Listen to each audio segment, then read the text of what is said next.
یہ ویڈیو بنانے کا مقصد یہ ہے کہ انسان جتنا بھی کہہ لے کہ میں نے وہاں جا کے کچھ بھی کہہ لے، میں نے کسی سے لڑائی نہیں کرنی، لیکن کچھ معاملات اس طرح ہوتے ہیں کہ یعنی نہ چاہتے ہوئے بھی لڑائی آپ کے گلے پڑ جاتی ہے۔ یہ لڑائی ان میں سے تھی۔ یہ ویڈیو بنانے کا مقصد یہ ہے کہ اگر آپ کے ساتھ اس طرح کا کوئی واقعہ پیش آ جاتا ہے تو آپ نے کس طریقے سے ہینڈل کرنا ہے۔ تو ویڈیو میں نے شروع سے تو نہیں بنائی، اب تو لڑائی کا اختتام ہو رہا ہے، لیکن جو تھوڑے بہت ہے میں آپ کو اس کا لب لباب بتا دیتا ہوں۔ آپ جانتے ہیں کہ مدینہ پاک میں 8 دن قیام کرنا ہوتا ہے۔ آخری دن انہوں نے کیا کیا، انہوں نے کہ نا کچھ فلور کے انہوں نے لائٹیں بند کر دی، انہوں نے کہا اب یہاں سے آپ نکل کے دوسرے فلور پہ چلے جائیں کیونکہ یہاں پہ اراکیوں نے آ جانا ہے۔ اب پاکستانی حجاج کرام وہ کہتے ہیں ہمارے ہم خواتین اور فیملی کے ساتھ آئے ہوئے ہیں، ہم اب کیا ایک دن کے دوسری جگہ شفٹ ہو جائیں۔ تو یہ حکومت پاکستان کی ذمہ داری کہ ہمیں انہوں نے جگہ لے کے دی ہے تو ہمیں 8 دن یہاں پورے کرام ایک دن کے لیے سامان لے کے اتنا اسی پہ سارا ٹائم گزار دیا ہم۔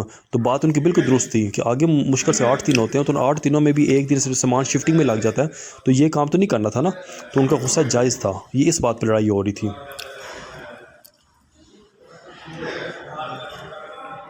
پہلے ویڈیو مجھے بنانی چاہیے تھی جب صحیح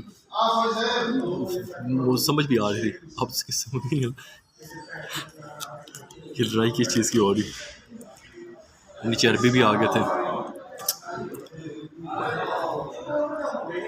وہ آئندہ پاکستانی سے پنگا نہیں دیں گے۔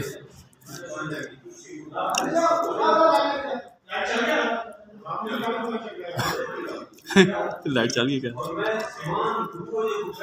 ہوٹل والوں نے یہ کام کیا تھا، جب حجاج کرام نماز پڑھ کے آئے تھے تو ان کے کمرے لاک ہی نہیں کھول رہا تھا، یعنی وہ لاک پیچھے بند کر دیا تھا نا، کارڈ وغیرہ سے لاک نہیں ان لاک نہیں ہو رہا تھا۔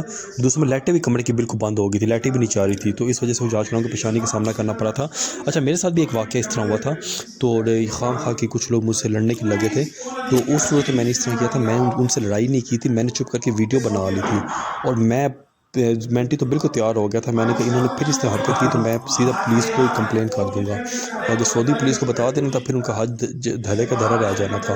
تو یعنی وہاں تو اشار پھرانے کچھ لوگ آتے ہیں، تو پھر انہیں پھر عقل آ گئی تھی، پھر دونوں نے معافی وغیرہ مانگ لی تھی کہ دوسرے نے کہا نہیں ان کی غلطی تھی، وہ معافی مانگ رہے ہیں، تو پھر لڑائی یہ ہے کہ مسئلہ یہ بنا ہے کہ کل ہم نے ہوٹل خالی کرنا ہے، تو انہوں نے آج کچھ کمرے کے لاک انہوں نے کمرے چینج کر دیے، کہ آپ ادھر شفٹ ہو جائیں، یا عراقی آ رہے ہیں ان کمروں کی لائٹیں بھی آف کر دی ہیں۔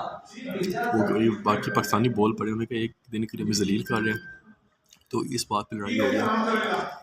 خیر پاکستانیوں نے لڑ کے اپنی بات منوا لی، پاکستان زندہ باد۔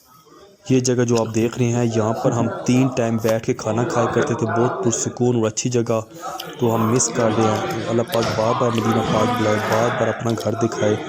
اس کے ساتھ میں آپ میرے یوٹیوب چینل سبسکرائب کریں۔ اللہ حافظ۔